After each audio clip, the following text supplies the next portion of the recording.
میرے آقا صلی اللہ علیہ وآلہ وسلم کے پیارے دیوانوں اور اے خواتین اسلام، نکاح کیا ہے، شادی بیاہ کیا ہے، اس کے متعلق ایک بہت بڑی غلط فہمی لوگوں کو ہے۔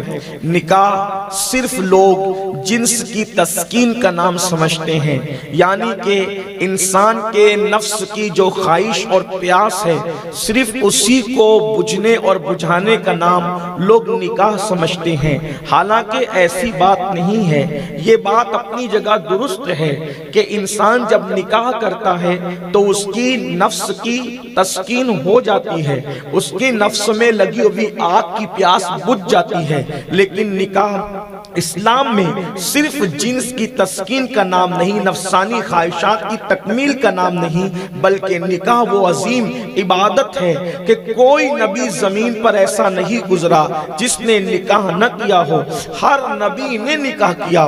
بعض انبیاء کرام نے کچھ کام کیے، کچھ نہیں کیے، لیکن ہر نبی نے کم و بیش 1,00,000 یا 2,24,000 انبیاء آئے، سب نے نکاح کیا سوائے حضرت سیدنا عیسیٰ علیہ السلام کے۔ اور حضرت عیسیٰ نے اس لیے نکاح نہیں فرمایا کیونکہ آپ قریب قیامت زمین پر تشریف لانے والے تھے، اور زمین پر تشریف لانے والے تھے اس لیے آپ نے نکاح نہیں فرمایا۔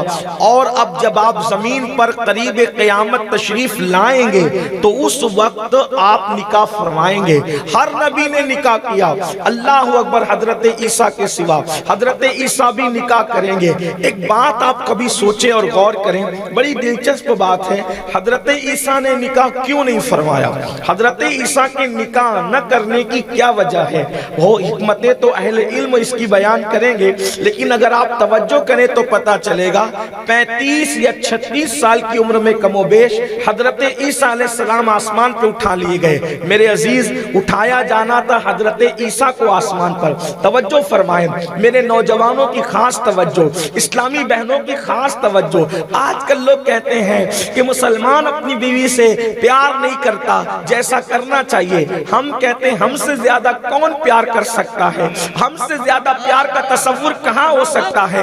حضرت عیسیٰ کو آسمان پر اٹھایا جانے والا تھا، اور حضرت عیسیٰ قریب قیامت دنیا میں تشریف لانے والے تھے، تو حضرت عیسیٰ کو آسمان پہ اٹھایا جانے والا تھا۔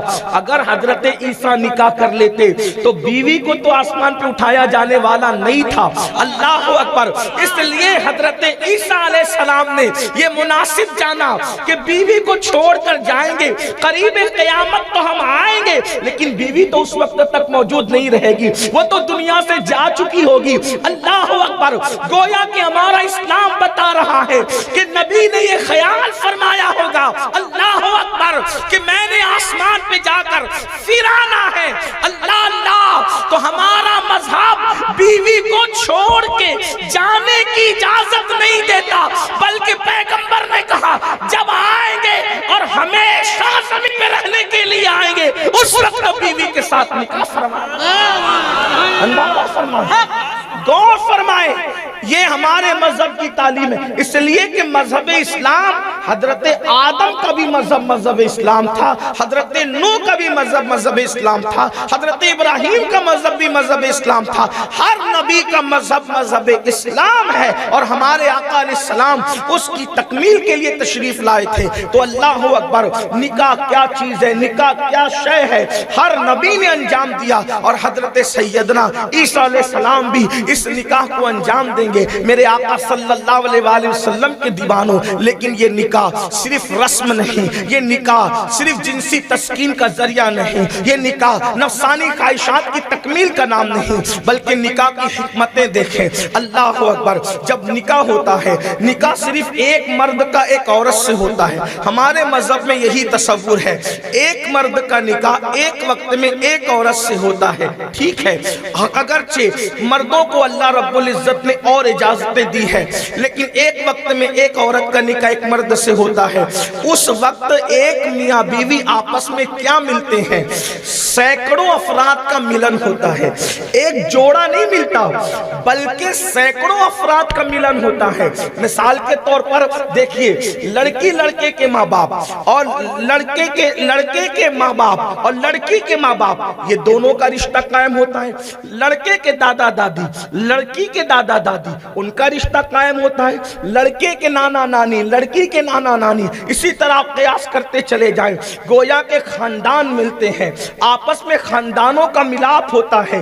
یہ نکاح کی برکت ہے۔ اللہ اکبر، ہزاروں کروڑوں روپے خرچ کر کے جب آپ خاندانوں کو جوڑ نہیں سکتے، صرف ایک نکاح کے ایجاب و قبول کی برکت سے سینکڑوں افراد آپس میں مل جایا کرتے ہیں، سینکڑوں افراد کا آپس میں ملاپ ہوتا ہے، محبتیں ہوتی ہیں، پیار ہوتا ہے۔ یہ تو ملاپ ہوا۔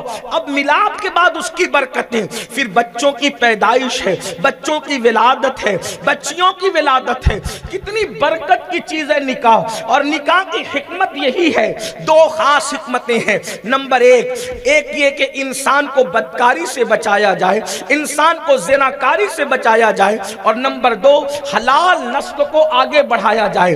انسان پیدا ہو، قدرت یہی چاہتی انسان پیدا ہو، لیکن انسان حرام سے پیدا نہ ہو بلکہ انسان حلال سے پیدا ہو، صالح خون لے کر انسان پیدا ہو۔ کیوں؟ اس لیے کہ انسان اگر حلالی خون لے کر پیدا ہوگا، اس کے اندر محبت ہوگی، اس کے اندر مروت ہوگی، اس کے اندر اخلاق ہوگا، اس کے اندر کردار ہوگا، اس کے اندر شرافت ہوگی، اس کے اندر شجاعت ہوگی، اس کے اندر حمیت ہوگی، اس کے اندر غیرت ہوگی، اس کے اندر قربانی کا جذبہ ہوگا۔